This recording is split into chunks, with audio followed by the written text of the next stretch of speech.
Sering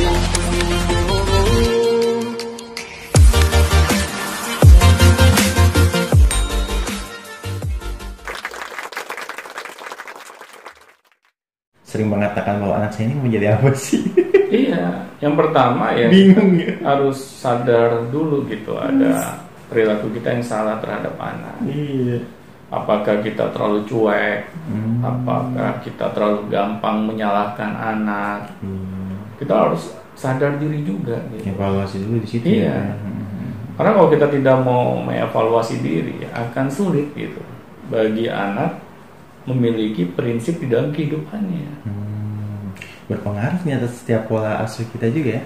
Pasti. Karena apa ya? Anak itu kita didik dari kecil hingga dewasa, itu seperti kita merawat tanaman. Dari benih yang harus kita sirami, beri pupuk, terus dia berkembang menjadi tunas gitu kan. Kita harus tetap rawat gitu. Jangan sampai baru tunas udah diserang hama gitu. Dan kita nggak ngasih pupuk. Iya, kita cuek gitu kan. Kita tidak merawat tanaman kita ini dengan optimal gitu.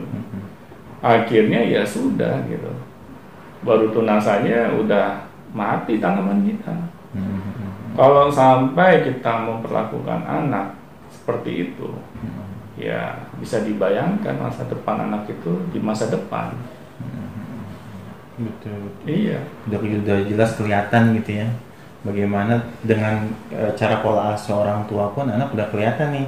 Iya. Ini memiliki tujuan atau tidak.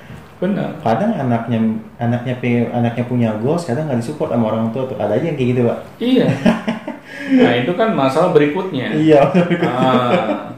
Nah ini yang kadang saya juga bingung gitu, kalau ada orang tua pengen anaknya menjadi orang yang sukses, menjadi orang yang berhasil di masa depannya, tapi dukungan juga nggak diberikan.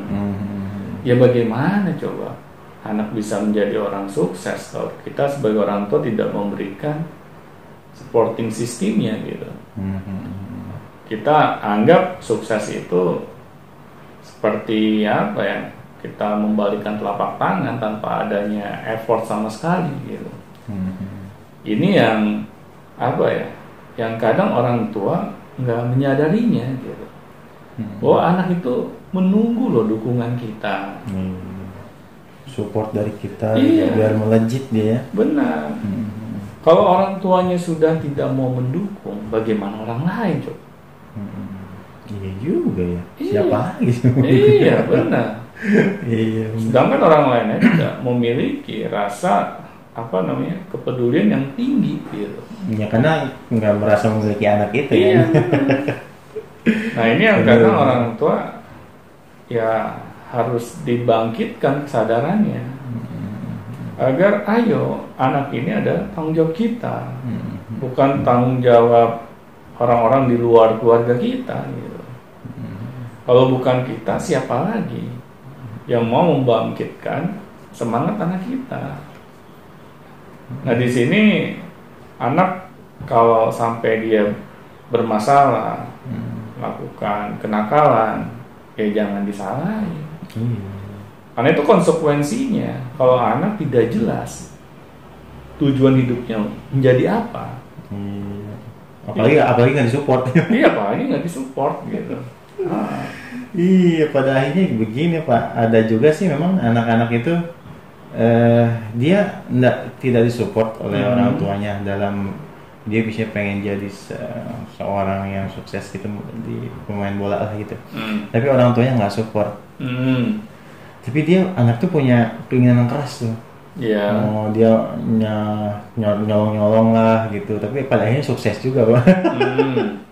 Tapi dilihat dari kejadian itu memang seberapa gigih sih seorang anak itu bisa mempertahankan goalsnya dia Pak. Kadang kan ada yang kata Bapak tadi tuh kadang berubah-berubah goalsnya tuh. Keseringan berubah pun tidak baik kan Pak ya. Nah jadi seberapa kemungkinan besar goals itu tidak berubah itu seberapa besar sih Pak anak-anak itu atau mempertahankan? Ya, yang tadi Agung sebutkan saja, ada anak yang tanpa dukungan bisa sukses, Tapi kalau secara persentase, apakah banyak? Pertanyaannya kan itu. Iya benar. Kita jangan menyamakan satu kisah kesuksesan anak, terus kita generalisir. Oh, setiap orang bisa seperti anak ini gitu. Ya kalau seperti itu, menurut saya sih kita tidak fair dalam menyamakan. Karena setiap anak kan pasti berbeda. Iya Pak. Ya, kondisi psikologisnya gitu. Nah, jadi di sini kita jangan sampai mau berjudi dengan masa depan anak kita. Nah, kebanyakan begitu Pak berpikirnya. Anak orang juga sukses tampaknya orang tua. Nah itu. Ya buat apa kita diberikan akal pikiran oleh Tuhan kalau kita tidak gunakan?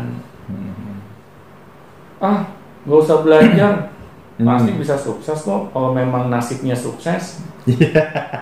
Itu kan seperti itu akhirnya. Iya, pada paradigmanya yang di lapangan banyak seperti itu Pak. Iya. Nah akhirnya sukses enggak. Ya. Yang ada malah kita terpuruk, nyungsep gitu. Iya, nyungsep. Karena saya belum pernah melihat orang tanpa planning menjadi orang yang berhasil akan bisa menjadi orang yang berhasil. Di mana sisi ikhtiarnya? Kan Tuhan sudah memerintahkan kita untuk berikhtiar. Ya, itu udah jelas-jelas perintahnya ada gitu. Jadi ya kita wajib menyerahkan segala urusan kepada Tuhan. Tapi setelah kita melakukan ikhtiar terbaik, jangan kita hanya berdoa gitu, tetapi kita tidak melakukan apa-apa. Yang ada malaikat juga ketawa gitu. Ini orang ingin jadi orang sukses, tapi kerjanya tidur di masjid gitu. Tidur siang itu. Iya, tidur siangnya sampai malam gitu kan. Sampai lupa kalau di masjid. Iya, nah ini kan sangat berbahaya gitu bagi kehidupan kita. Kan kita nggak mau dong dicap orang banyak gitu bahwa kita hidupnya nggak bermanfaat, nggak punya tujuan itu. Nggak punya tujuan, yang ada kita akhirnya dihina sama orang-orang gitu kan. Kan kita nggak mau seperti itu, apalagi kalau yang menghinanya keluarga kita sendiri kan. Itu sakit itu. Iya. Kalau lebih mending menghina yang orang lain gitu Pak ya. Tapi kalau udah keluarga sendiri, apalagi dibandingkan tuh. Iya pasti. Itu itu kata Roma Irama lebih sakit ini daripada sakit gigi. Iya. Nah ini kan hal yang istilahnya jangan sampai terjadi gitu di dalam kehidupan kita. Kita harus memperjuangkan gitu kehidupan kita tuh secara maksimal. Ya menurut saya sih nggak ada kata terlambat. Iya. Kalau kita masih diberikan nafas oleh Tuhan, ya sudah manfaatkan itu. Ya kita atur lagi goal kita apa gitu. Dan goal ini kita buat juga jangan sampai goal yang istilahnya nggak sesuai dengan potensi yang kita miliki. Oh iya tuh yang ngawang-ngawang gitu Pak ya. Jadi misalnya gini, kita tidak menyukai pelajaran matematika, tapi goal kita menjadi profesor matematika. Gimana itu tuh, jadi korelasinya gimana itu? Iya, itu juga nggak nyambung gitu. Iya benar. Karena kita harus menentukan goal itu sesuai dengan potensi yang kita miliki. Misalnya kita memiliki potensi di bidang musik, ya kita bikin goal yang sesuai dengan potensi kita itu. Akhirnya ketika kita menjalani aktivitas kita untuk meraih goal itu, kita dapat menjalaninya dengan semangat. Karena sesuai dengan potensi kita. Iya, karena kita menikmati prosesnya. Tetapi kalau kita nggak menikmati, ya bagaimana goal itu dapat kita raih? Pasti sulit. Apalagi goal yang besar gitu, yang butuh effort yang besar juga. Iya, kalau kita men-setting sebuah goal besar, namun kita nggak nyaman, nggak sesuai dengan potensi kita, kayak kayak kiamat. Benar. Nah di sini perannya orang tua, terjebak ya. Perannya guru untuk membimbing anak-anak kita. Nah apa namanya, kamu memiliki potensi ini. Nah, coba goal kamu sesuaikan dengan potensi kamu. Kan anak belum mendapatkan database tersebut kan. Nah kita bimbing mereka. Biar anak lah yang istilahnya memutuskan, ya dia ingin menjadi apa sesuai dengan potensinya dia. Tetapi orang-orang dewasa di sekitarnya itu yang membantu, support agar anak tidak salah dalam mengambil keputusan. Tugas kita hanya itu, bukan ikut campur. Ada itu yang ikut campur, Pak? Iya benar. Nah, kamu nggak cocok jadi musisi misalnya, kamu lebih cocok jadi PNS. Iya. Nah, kamu ngapain sih main bola mulu gitu? Iya benar. Kamu hanya buang-buang waktu. Ya. Lebih baik kan kamu belajar. Besok mau ulangan. Nah akhirnya ya bagaimana anak kita akan menjadi seorang pesepak bola profesional kalau dia dilarang main bola gitu oleh orang tuanya.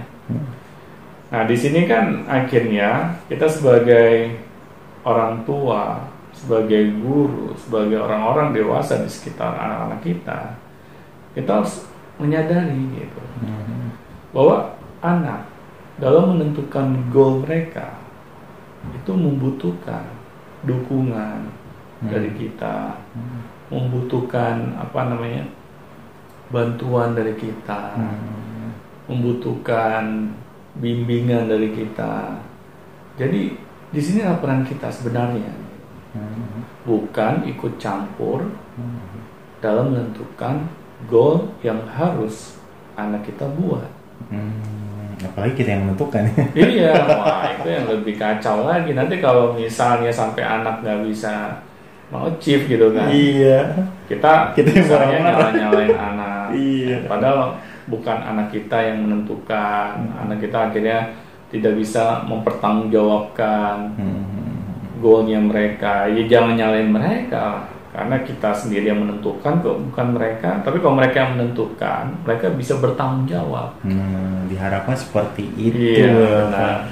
Oke, ternyata goals itu seputar dunia coaching juga ya Pak, jadinya. Pasti. Kita harus terus memupuk itu. Jadi nggak bisa cuman kecil aja, benar. Gedenya nggak. Benar. Jadi memang coaching ini setiap anak itu harus menentukan goal mereka apa, dan mereka yang memutuskannya, bukan kita, agar mereka memiliki effort di situ, merasa memiliki. Kalau mereka tidak memutuskan, malah kita yang memutuskan, akhirnya anak juga tidak mau gitu, all out untuk meraihnya. Apalagi anaknya merasa terpaksa. Iya, stres bunuh diri. Benar. Nah itu yang kita kan tidak mau gitu. Oke, terima kasih Pak Doni atas pembicaraan tentang goals ini, sangat menarik ya. Bagi teman-teman silakan yang mau bertanya langsung saja ditanyakan di bawah di kolom komentar atau langsung kirim email dan Telegram juga. Mulai hari ini nanti grup WhatsApp akan dibubarkan. Semuanya pindah ke Telegram Pak ya. Mulai di hari Jumat ini. Di hari Jumat 5 Februari. Iya, nanti tayangnya kan masih nanti nih. Tapi di tanggal 5 Februari ini sudah di-announce bahwa grup Beyond Education ada di Telegram.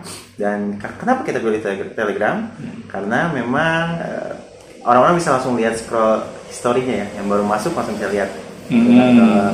Langsung ke atas banyak banget, itu setiap hari kita upload dan mudah-mudahan bermanfaat. Dan terima kasih Pak Doni sekali lagi pada siang hari ini. Bermanfaat. Amin. Dan jangan lupa subscribe dan share Beyond Education Podcast, dan sampai jumpa di Beyond Education Podcast selanjutnya.